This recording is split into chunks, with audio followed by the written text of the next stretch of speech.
Hello guys, welcome back to my channel. तो आज हम बात करेंगे माइक्रोबायोलॉजी यूनिट 1 इंट्रोडक्शन। मेनली बात करेंगे हम माइक्रोबायोलॉजी के इंट्रोडक्शन के बारे में। माइक्रोबायोलॉजी होता क्या है? The term microbiology was first introduced by the Louis Pasteur. Microbiology जो टर्म है सबसे पहले लुइस पास्चर ने दिया था, इंट्रोड्यूस करा था।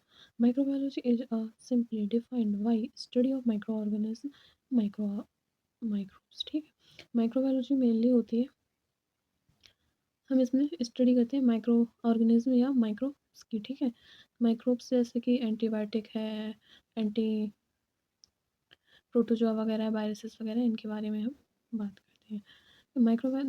Microbiology is a specific area concern with the study of the microscope that are too similar that are sorry that are too small and can not be seen without microscope.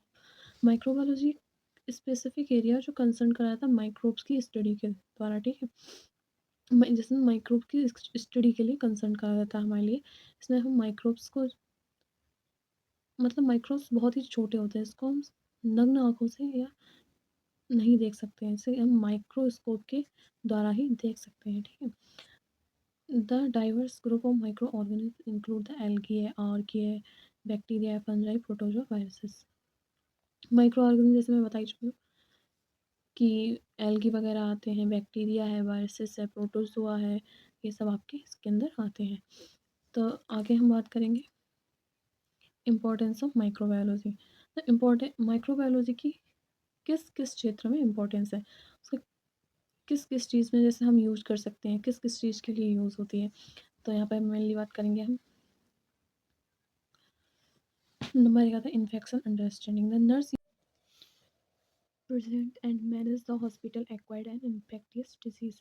तो nurses जो hospital में होती है मतलब वो prevent करती हैं acquired infection को, डिजीज़ को, माइक्रोबायोलॉजी में। ठीक है, जैसे मान लीजिए मैं आपको बताती हूँ, जैसे कि कोई डिज़ीज़ है। ठीक है, अब ये डिज़ीज़ हो गया, इसकी जो मेडिसिन बनेगी, कोई वैक्सीन वगैरह बनेगी तो वो माइक्रोब्स के थ्रू ही बनेगी या एंटी माइक्रोबियल एजेंट के द्वारा ही बनेगी। तो इसमें आ जाएगा कि आपकी मतलब माइक्रोबायोलॉजी यूज़ होती है। ठीक है, तो अगले हम बात करेंगे पेशेंट केयर। ठीक है, microbiology aids in the identifying the pathogens and selecting the appropriate treatment. ठीक है, माइक्रोबायोलॉजी जो आइडेंटिफाई करती है पैथोजेंस को, सेलेक्ट करती है एप्रोप्रिएट ट्रीटमेंट और हमें एप्रोप्रिएट ट्रीटमेंट प्रोवाइड कराती है। ठीक है, इन्फेक्शन कंट्रोल। इन्फेक्शन कंट्रोल में हम देखेंगे knowledge of microbiology is crucial for effective infection control practices in nursing. जैसे मतलब कि माइक्रोबायोलॉजी जो होती है हमें एक नॉलेज प्रोवाइड करती है, क्रूसियल होती है इफ़ेक्टिव इन्फेक्शन कंट्रोल के लिए नर्सिंग में। नर्सिंग में जो मतलब इन्फेक्शन होते हैं, इन्फेक्शन को कंट्रोल करने के लिए क्रूसियल प्रैक्टिस मतलब क्रूसियल रोल को शो करती है। ठीक है, अब हम अगला बात करेंगे patient health advocacy. Nurse educate about the disease prevention and vaccination using the microbiology inside.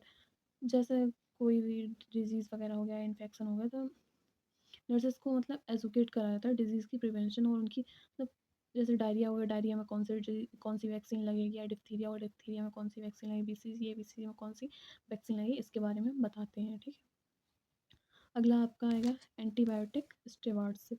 Antibiotic स्टेवार्डशिप में होता है microbiology understanding helps nurse in appropriate. मतलब माइक्रोबायोलॉजी जो मतलब अंडरस्टैंडिंग करती है nurse nurse help in appropriate, nurse की हेल्प करती है अप्रोप्रिएट तरीके से। ठीक है, अगला हमारा आता है वुंड केयर। वुंड केयर में क्या, understanding the microbial aspect of wound infection guides and nurses in effect. मतलब अंडरस्टैंड करते हैं माइक्रोबियल एस्पेक्ट को वुंड इन्फेक्शन के लिए। ठीक है, उनको गाइड करते हैं कि जैसे मतलब कौन सा माइक्रोबियल एस्पेक्ट है जो यूज़ करा जाएगा हमारी वुंड केयर में। अब हम बात करेंगे प्रिंसिपल ऑफ माइक्रोबायोलॉजी। तो यहाँ पे बहुत सारे प्रिंसिपल हैं, there are many principles of microbiology which are following as. ठीक है, दिए हुए हैं, तो हम देखेंगे नंबर 1 पर microbial cell structure and functions. Understanding the structure of microbial cells in fundamental to understanding their capabilities such as motility, metabolism and pathogens। मतलब अंडरस्टैंड करते हैं माइक्रोबियल के फंक्शंस को और उनकी स्ट्रक्चर को। ठीक है, और उनकी जो जैसे कि कैपेबिलिटीज़ है, मोटिलिटी है, मेटाबॉलिज्म है, पैथोजेनिसिटी है, इनके बारे में हम अंडरस्टैंड करते हैं माइक्रोबायोलॉजी के द्वारा। ठीक, अगला आपका था microbial infection microbial identification. Nurses use principle of microbiology to identify the disease like tuberculosis and perform diagnostic tests like ELISA हो गया, इलेक्ट्रोफोरेसिस वगैरह ये हो गया, जैसे कि इसमें आ जाएगा। मतलब हम इसके द्वारा ये पता करेंगे, जैसे कोई डिज़ीज़ हो गया तो उसके लिए हम कौन-सा टेस्ट यूज़ करेंगे, उसके लिए हम कौन-सा टेस्ट कराएँगे, कौन-सी डायग्नोसिस होगी उसके लिए, ठीक है?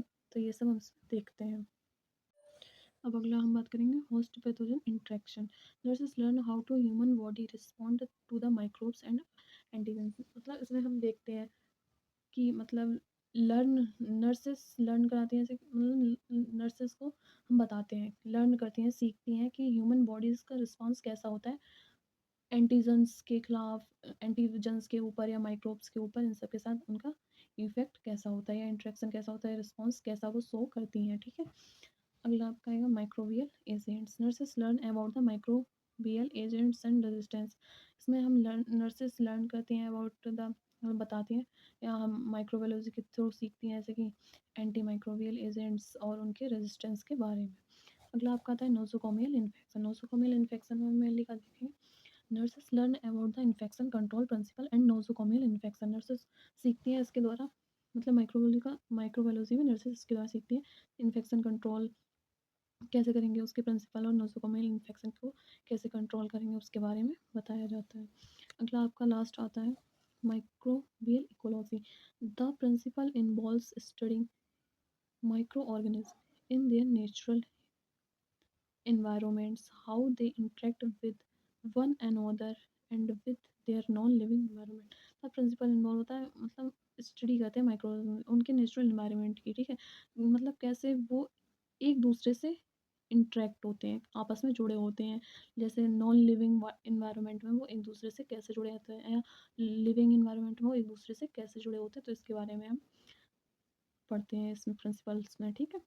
तो चलिए आज के लिए बस इतना ही, मिलते हैं आपसे अगली नेक्स्ट वीडियो में। अगर आपको अच्छा लगा हो तो please like comment and share, subscribe my channel. Thank you.